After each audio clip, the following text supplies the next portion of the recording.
नमो नमः। जैसा आप सबको ज्ञात है कि स्वप्न वासवदत्तम के दूसरे और तीसरे अंक में हमें श्लोक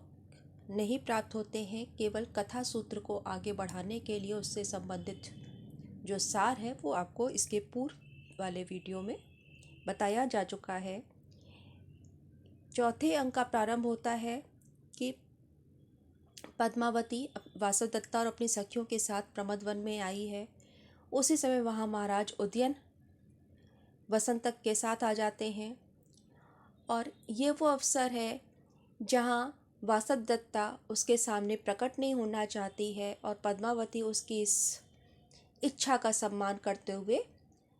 प्रमदवन में महाराज उदयन के सम्मुख प्रस्तुत नहीं होती हैं और वो वहाँ पर अपने को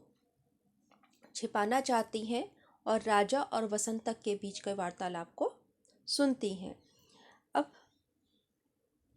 वहाँ पर जब महाराज उदयन से वसंतक पूछता है कि वो महाराज उदयन को वासवदत्ता और पद्मावती में से अधिक कौन प्रिय थी, तो राजा को इस बात को सहसा कह नहीं पाता है, क्योंकि उसको वासवदत्ता भी अत्यंत प्रिय थी, लेकिन पद्मावती के गुणों से भी वो आकर्षित है, उसका सम्मान करता है और इस प्रकार से वो उसको बताता है कि वासव दोनों के ही लिए वो इस प्रकार की बातें करता है। तो राजा कहते हैं कि और फिर उसी तारतम्य में वसंतक उसको स्मरण दिलाता है कि वासवदत्ता तो अब है नहीं। तो राजा जो है शोक संतप्त हो जाता है और कहता अनेन परिहासेन व्याक्षिप्तम में मनस्तया ततो वाणी तथैवीयम पूर्वाभ्यासे निसृता। कि तुम कहता है कि तुमने इस परिहास से जो चर्चा तुमने छेड़ दी है उससे मेरा मन अनेन परिहासेन कि इस परिहास के द्वारा वासवदत्ता संबंधी जो वार्तालाप हमारे बारे में हो रहा है और पद्मावती के संबंध में जिस प्रकार के प्रश्न कर रहे हो, इससे मेरा मन विक्षिप्त सा हो गया है। इसीलिए उस पूर्वाभ्यास के कारण कि अभी तक मैं इस बात को स्वीकार नहीं कर पाया हूँ कि वासवदत्ता मृत्यु को प्राप्त हो गई है, और उसी अभ्यास के कारण मुझसे मेरे मुख से उस प्रकार की वाणी निकल पड़ी है। तो यहाँ पर एक प्रकार से ये भी प्रकट होता है कि यद्यपि वासवदत्ता को महाराज उदयन से अलग हुए काफ़ी समय हो गया है, लेकिन फिर भी वो इस बात को कहीं स्वीकार नहीं कर पाया है। उसका मन इस बात को अभी मानने को तैयार नहीं है, या मन से उसने उसकी मृत्यु को स्वीकार नहीं किया, हम ये भी कह सकते हैं। तो ये जो हम किसी के बारे में जब जिसके साथ हमारा हृदय का रिश्ता होता है, संबंध होता है, तो वो इस बात के लिए संकेत है कि वो वास्तव में इस बात को इसीलिए नहीं स्वीकार कर पा रहा है क्योंकि वासवदत्ता जीवित है। और राजा कहता है, यहाँ पर फिर दोनों के बीच में बातचीत होती है और प्रियमवदा कहती है, यहाँ पे पद्मावती कहती है कि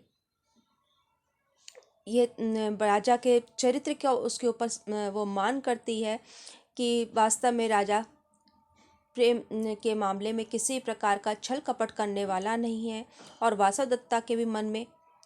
राजा को लेकर जो एक विश्वास है वो और दृढ़ हो जाता है कि सामने तो सभी आपके मनोनुकूल बातें करते हैं, अनुनय विनय भी करते हैं, प्रेमालाप करते हैं, लेकिन यदि व्यक्ति सामने उपस्थित नहीं है तब जो अपने प्रिय को याद करे, वास्तव में वही सच्चा संबंध है। और इधर राजा भी कहता है कि आपको इस मेरी अवस्था के बारे में आप नहीं समझ पा रहे हैं, तो दुखम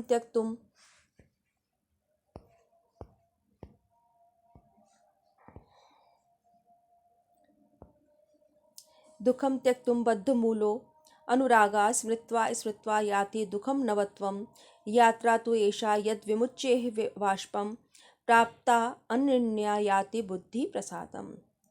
बद्धमूला अनुरागा त्यक्तुम दुखम, यहाँ पे दुखम त्यक्तुम बद्धमूलो अनुरागा। तो कहता है कि आपको मेरी अवस्था का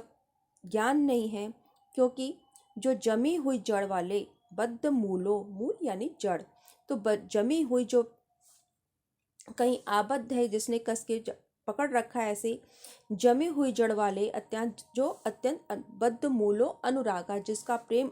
अत्यंत गहरा है, गहन है, ऐसे उस प्रेम की जो दृढ़ प्रेम की जो मूल भावना है उसको त्यक्तुम, उसका त्याग करना बड़ा कठिन है। स्मृत्वा स्मृत्वा याति दुखम नवत्वम, क्योंकि उसको बार बार स्मरण करके दुख हरा हो जाता है, नवीन हो जाता है, अर्थात फिर वही बात याद आने लगती है, वही व्यक्ति याद आने लगता है। यात्रा तो ऐसा यद विमुच्य इहि बाष्पम प्राप्त अनिर्णयाति बुद्धि प्रसादम।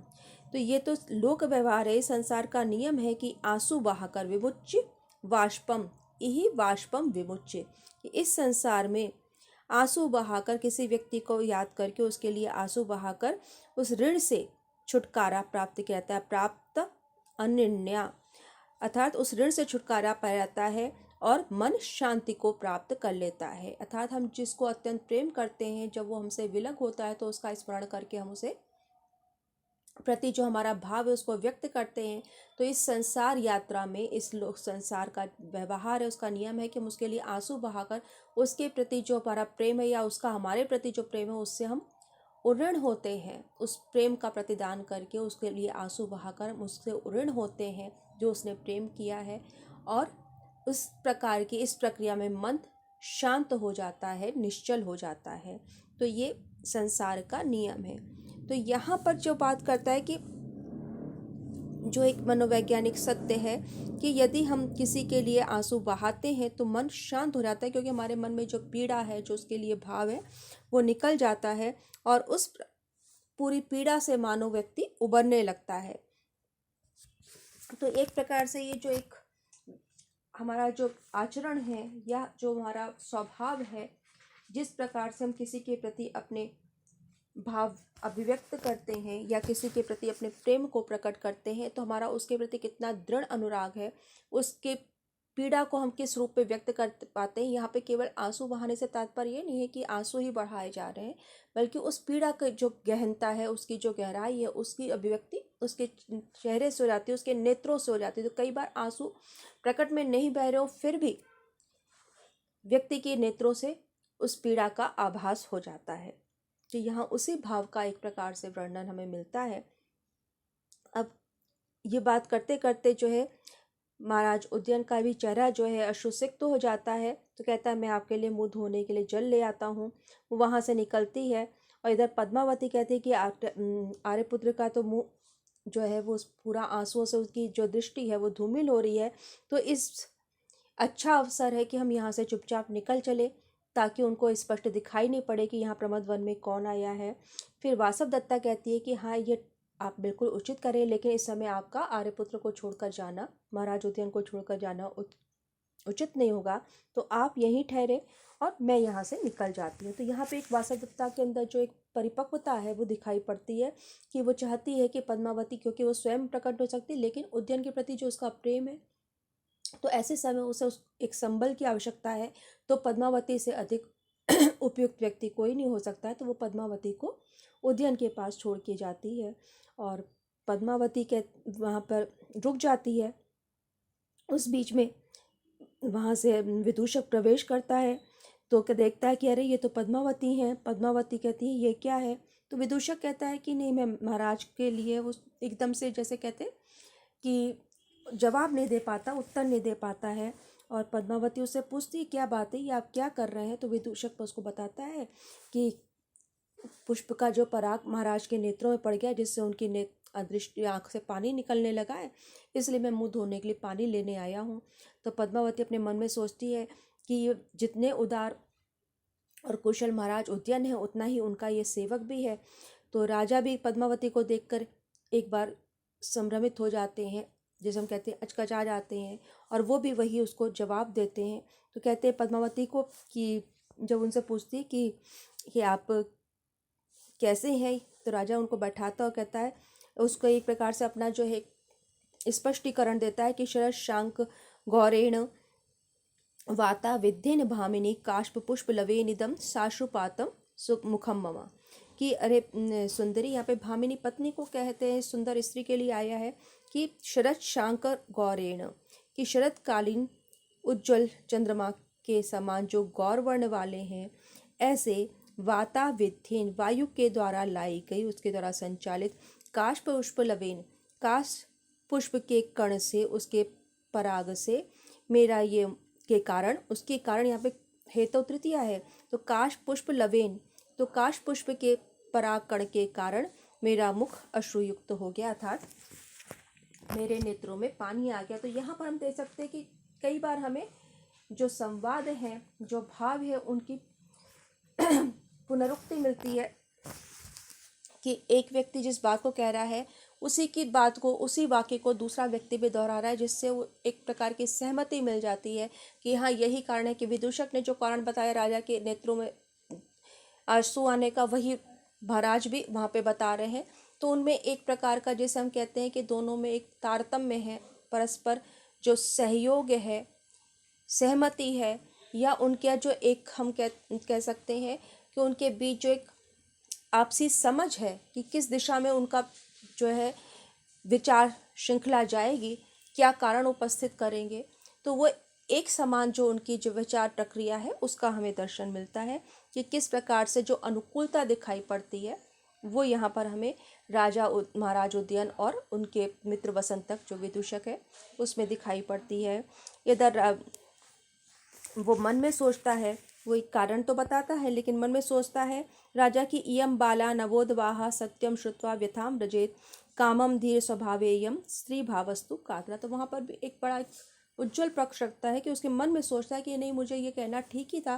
कि आँख में परागकणों के पड़ जाने के कारण मेरे आँख में आंसू आ गए। कहता है इयम बाला नवोदवाहा, कि अभी अभी ये जो बाला है, ये युवती है, पद्मावती है, अभी अभी इसका विवाह हुआ है, अर्थात अभी नवपरिणीता है। उद्वाह कहते हैं विवाह के लिए आता है शब्द, तो अभी इसका नया नया विवाह हुआ है। सत्यम श्रुत्वा व्यथाम रजित, यदि इसको सत्य पता लग गया कि मैं वासव दत्ता का स्मरण करके कातर हो रहा हूँ तो उससे इसको पीड़ा होगी। कामम धीर स्वभावायम, ये ठीक है कि ये धीर स्वभाव वाली है, इसके स्वभाव में धैर्य है, ये जल्दी विचलित नहीं होती, किंतु स्त्री भावस्तु कातरा, लेकिन स्त्री भाव होने के कारण ये कातर हो सकती है, अर्थात इसको ये बात अधीर कर सकती है कि अभी भी मैं वासव दत्ता को इतना प्रेम करता हूँ। तो जो एक मनोवैज्ञानिक सत्य यथार्थ होता है कि व्यक्ति बातें कर सकता है आदर्श की, लेकिन उसको स्वीकार करना कठिन होता है। यहाँ हमें वही बात दिखती है कि राजा के अंदर यहाँ पे परिपक्वता दिखाई पड़ रही है कि वो अपनी नवोढ़ा पत्नी के प्रति जो उसके मन में सम्मान है, वो नहीं चाहते कि उसे किसी प्रकार की पीड़ा हो, तो उसके भी सम्मान का ख्याल रख रहे हैं उसके, और केवल सम्मान का ही नहीं, उसको मन पर क्या बीतेगी ये सुनकर कि वासव दत्ता के कारण मैं व्यथित हो रहा हूँ। तो यहाँ पर वो इस बात को ध्यान रखता है, तो कहता है कि व्यथा ही ये व्यर्थ में ही ये इससे अधीर हो जाएगी, इसलिए इससे ऐसा कहना उचित है। उधर विदूषक भी कहता है क्योंकि अब ये समय ऐसा है कि जहाँ वो चाहता है कि नहीं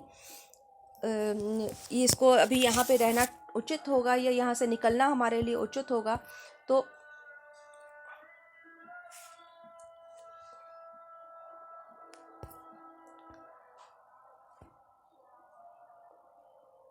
यहाँ पर वो कहता है कि एक प्रकार से विदूषक उसे सुझाता है कि अब अपराह्न का समय हो गया, आपको मगधराज से मिलना है, उन्होंने निश्चय किया है कि उन्होंने बुला रखा है, तो अब आप चल करके उनसे मिलिए। तो राजा के लिए भी अवसर है कि वो अपनी जो एक उसकी जो स्थिति है उससे उबर पाए और पद्मावती के सामने किसी उस प्रकार के भाव को प्रदर्शित नहीं करना पड़े जहाँ पर उसकी कातरता व्यक्त होती हो। तो राजा कहता है हाँ, ये आप बिल्कुल सही कह रहे हैं। गुणानाम व विशालानाम सत्काराणाम च नित्यशा कर्तारः सुलभा लोके विज्ञातारस्तु दुर्लभा। ये यहाँ पे कहता है कि हाँ, आप बिल्कुल सत्य कह रहे हैं। गुणानाम व विशालानाम सत्काराणाम च नित्यशा, कि जो अत्यंत महान गुणों वाले व्यक्ति होते हैं, जो सत्कार के योग्य हैं, जो सत्कार करने वाले हैं, वो संसार में सदा सुलभ होते हैं। यहाँ कह रहे हैं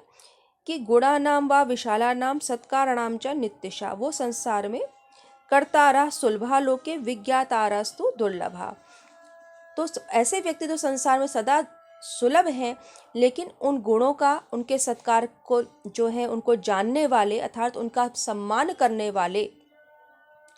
उसको स्वीकार करने वाले व्यक्ति संसार में बहुत दुर्लभ हैं। तो ये आपने बिल्कुल सत्य कहा है कि हमें जिसने सम्मान दिया है उसका मान रखना हमारा कर्तव्य है। तो इस प्रकार से सत्कार के लिए यहाँ पे जब वो कहते हैं कि दया दाक्षिण आदि सद्गुणों को करने वाले और उनके सत्कार को सम्मान करने वाले तो बहुत मिल जाते हैं, लेकिन उस सद्गुणों और जो उनके अच्छे कर्म हैं उसको जानने वाले, उन्हें भली प्रकार से समझने वाले बहुत थोड़े ही व्यक्ति होते हैं। तो यहाँ पर इस प्रकार से